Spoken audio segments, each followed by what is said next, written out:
अस्सलाम वालेकुम जी, I am doctor Imran, assistant professor of medicine from prevention and cure. इस वीडियो में हम हार्ट फेलियर के बारे में बात करेंगे।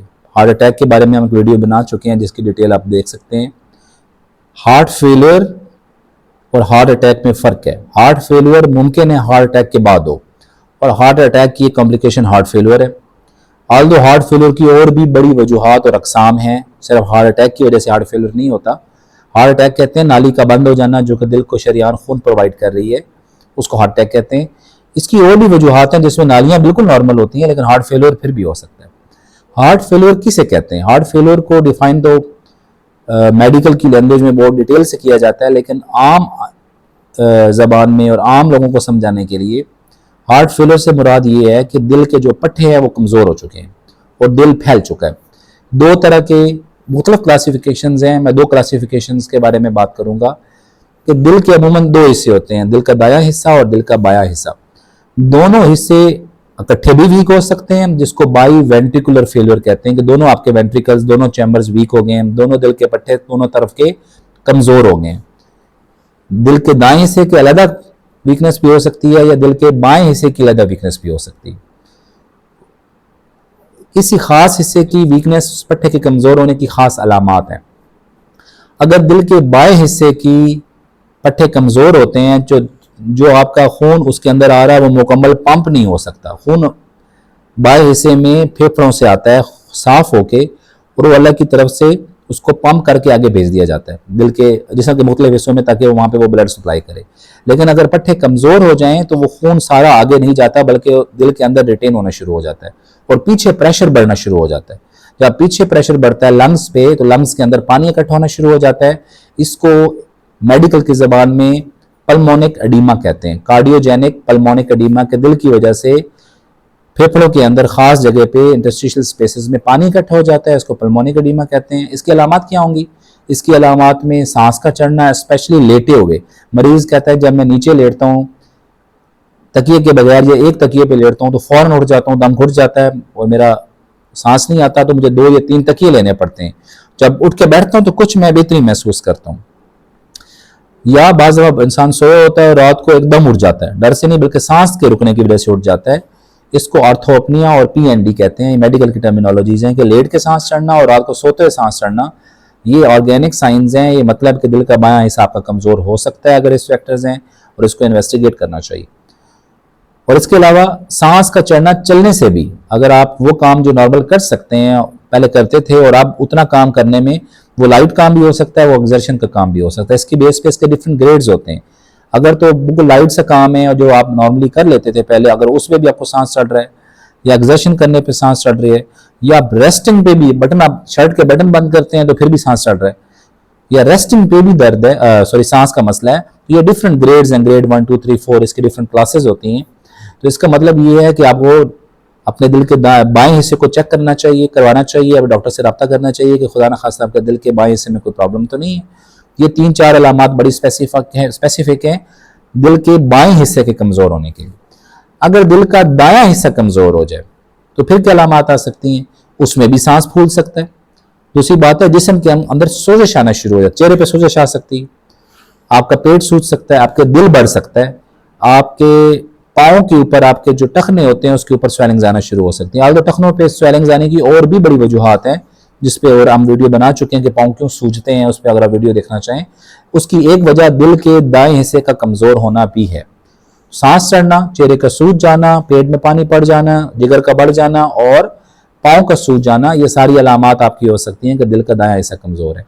और अगर ये दोनों अलामात आ रही हो, रात को आप उठ के बैठ भी जाते हैं और जिस्म भी सूजा हुआ है, तो ये मुमकिनात में से है कि दोनों दिल के हिस्से आपके कमजोर हो सकते हैं, जिसको बाई वेंट्रिकुलर फेलियर कहते हैं। उसकी वजूहात में मुख्तलिफ चीज़ें जो हम डिस्कस करते हैं। इस तरह एक हार्ट फेलियर की और भी क्लासिफिकेशन है। एक क्लासिफिकेशन है कि जिसमें दिल का पंप करने की सलाहियत कम हो जाती है, इसमें दिल फैल जाता है। इसको सिस्टोलिक फेलियर कहते हैं कि आपका जो दिल को पंप करने की सलाहियत है वो आपकी कमज़ोर है, दिल फैला हुआ है, पट्टे कमज़ोर हैं, जो ब्लड उसके अंदर आ रहा है वो पंप नहीं हो पा रहा, और उसकी वजह से दिल का दायां हिस्सा भी कमज़ोर हो सकता है, बायां भी हो सकता है। इसको सिस्टोलिक फेलियर कहते हैं। और एक हार्ट फेलियर वो होता है जिसमें दिल के पट्टे बहुत स्टिफ हो जाते हैं और वो प्रॉपर फिल नहीं हो पाता, वो अकड़ा होता है और वो डायलेट नहीं करता बल्कि सख्त हुआ होता है। इसको डायस्टेलिक फिलर कहते हैं कि डायस्टोल फैलने की सलाहियत कम हो गई, एक में कंट्रैक्ट होने की सलाहियत कम हो जाती है, एक में फैलने की सलाहियत कम हो जाती है। ये डिफरेंट क्लासिफिकेशन है हार्ट फेलियर की। हार्ट फेलियर की वजूहात में बहुत सारी चीज़ें हैं।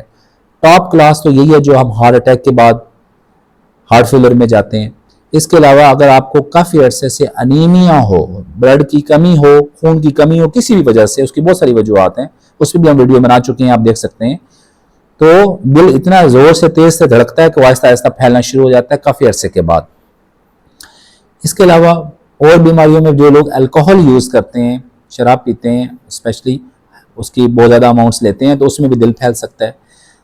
हाइपरथायराइडिज्म, थायराइड के प्रॉब्लम्स हों और वो प्रॉपर कंट्रोल ना हो, अपने प्रॉपर चेकअप्स ना करें और TSS नॉर्मल ना हो, उससे आहिस्ता आहिस्ता हार्ट फैलना शुरू हो जाता है।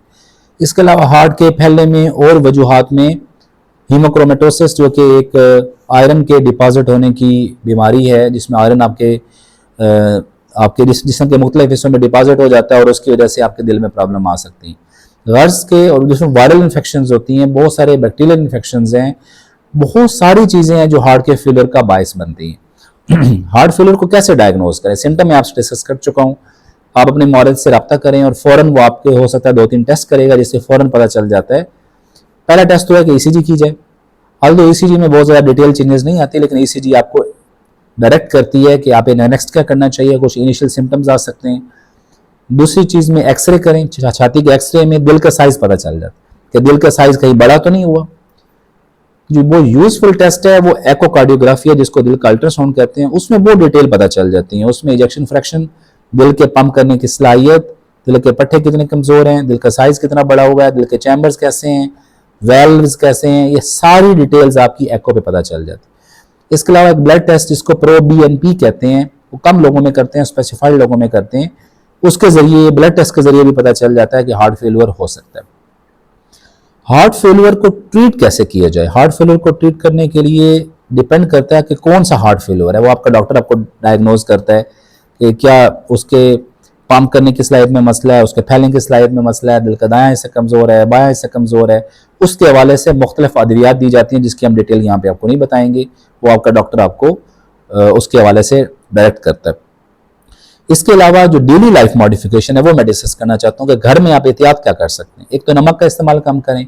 पाकिस्तानी फैमिलीज अमूमन एक दिन में 10 से 12 ग्राम नमक इस्तेमाल करते हैं, जो नॉर्मल आप इस्तेमाल करते हैं 3 खानों के अंदर। कोशिश करें कि उसको हाफ कर दें, 4 से 6 ग्राम पे ले आएँ। तो अक्सर मैं अपने मरीजों को कहता हूँ कि उसको कैसे कैलिब्रेट करेंगे। एक खाना पूरा लंच या डिनर में वो बगैर नमक के खाएं, बाकी नॉर्मल नमक लें, तो 6 से 8 ग्राम आपका सॉल्ट इंटेक खुद ब खुद हो जाता है। स्प्रिंकल्ड सॉल्ट यूज़ ना करें, जो एडेड सॉल्ट आप किसी एग्स पे डालते हैं, फ्रूट्स पे डालते हैं, पाकिस्तानी कल्चर में ये चीज़ है, उसको बिल्कुल अवॉइड करना है आपने। और खाने की मिकदार को कम रखना है। सालन में हतमी ज़रूरत में आप अपना सॉल्ट यूज़ करें, ज़्यादा सॉल्ट यूज़ ना करें और आउटसोर्स फूड को अवॉइड करें। पानी के हवाले से, पानी अमूमन डिपेंड करता है कितना अलाउ किया जाए। बहुत से लोग बिल्कुल पानी पीना बंद कर देते हैं, कुछ लोग पानी की परवाह नहीं करते। पानी का डिपेंड करता है कि आपके हार्ट फेलियर की शिद्दत कितनी है। अमूमन 1 से 1.5 लीटर तक पानी आप ले सकते हैं। अगर बहुत ज़्यादा शिद्दत हो तो 1 लीटर से कम करना पड़ता है। वो पेशेंट को देख के डिसाइड किया जाता है कि कितनी वाटर रिस्ट्रिक्शन कराना ज़रूरी है। इसके अलावा एग्जर्शनल काम ना करें, अद्वियात बिल्कुल टाइम पे लें। और बाज़ दफ़ा अद्वियात के कुछ साइड इफ़ेक्ट्स होते हैं, दवाओं को चेंज करना होता है। तो अगर अद्वियात के कोई साइड इफेक्ट्स आ रहे हो, वो डॉक्टर आपको इसमें इलेक्ट्रोलाइट इम्बैलेंस हो जाना, आपके जिगर के टेस्ट खराब हो जाना, गुर्दों के टेस्ट खराब होना, ये सारी चीज़ें आपको वक्तन फ़वक्तन। देखिए, हार्ट फेलियर को आप ऐसा नहीं कर सकते कि आप उसको चेक ही ना करें, उसको रेगुलर फॉलोअप करना पड़ता है और ये लॉन्ग टर्म चलता है। बार बार फॉलोअप पे चीज़ों को एडजस्ट करते चले जाना होता है और चीज़ों को मैनेज करके एडजस्ट करके आप इस चीज़ को डील कर सकते हैं। अगर आप लॉन्ग टर्म फॉलोअप नहीं रखते, टेस्ट नहीं कराते, अपने चीज़ों को एड्रेस नहीं करते, तो ये चीज़ें वर्ष से वर्ष होती चली जाती हैं। और जो ट्रीटमेंट, बाज़ लोग होते हैं हार्ट फेलियर में बहुत अच्छे चल रहे होते हैं, दवाइयाँ सही ले रहे होते हैं, ठीक होते हैं, नॉर्मल लाइफ गुजार रहे होते हैं, एकदम हार्ट फेलियर हो जाता है। तो जो अक्यूट डिकम्पेंसेशन होती है, एकदम उसमें प्रॉब्लम आती है, उसकी कुछ वजूहात होती हैं। फॉर एग्जांपल, इन्फेक्शन होना कोई ना कोई, एकदम कहीं से ब्लड लॉस है, एक बंदा फॉर एग्जांपल उसको हार्ट फेलियर है और साथ में उसको बवासीर है, हेमोराइड्स हैं और एकदम ब्लीड कर जाता है, कहीं से ब्लीडिंग हो जाती है, तो जैसे ही एनीमिया होगा हार्ट फेलियर वर्स हो जाएगा। बहुत सारे पेशेंट हमारे पास डिफरेंट प्रॉब्लम की वजह से, अनीमिया होता है, हार्ट फेलियर होता है, हार्ट फेलियर की दवाई ले रहे होते हैं, ठीक नहीं हो रहे थे, अनीमिया को ठीक नहीं किया जाता। अनीमिया उसका ट्रिगिंग फैक्टर है। बहुत से लोग अल्कोहल यूजर्स होते हैं, छोड़ देते हैं, फिर दोबारा अल्कोहल पीना यूज हो जाते हैं, शुरू कर देते हैं, वो हार्ट फेलियर को वर्स कर देता है। जो अक्यूट प्रॉब्लम्स होते हैं, एकदम ट्रिगर होते हैं, उसकी कोई ना कोई कॉज होती है, दवाओं में कॉज होती है, इन्फेक्शन हो सकती है, एनीमिया हो सकता है, कोई और प्रॉब्लम हो सकती है, वो फौरन उसको तशखीस करना चाहिए और उसको फौरन ठीक करना चाहिए। हार्ट अटैक में जो हार्ट फेलियर होता है उसको जल्दी तशखीस की जानी चाहिए ताकि फौरन इलाज हो और हार्ट फेलियर जैसी कॉम्प्लिकेशन से आप बच सकते हैं।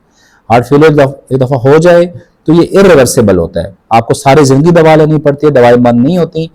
और अगर खुदा न खास्ता बहुत ज़्यादा हार्ट डैमेज हो जाए और हार्ट के पावर जो है वो 10%, 20% या 30% पे आ जाए तो क्वालिटी ऑफ लाइफ बहुत कंप्रोमाइज़ हो जाती है और उसमें एरिदमियास के चांसेस, दिल की धड़कन की बेतरतीबी और सडन डेथ के चांसेस भी बहुत ज़्यादा बढ़ जाते हैं।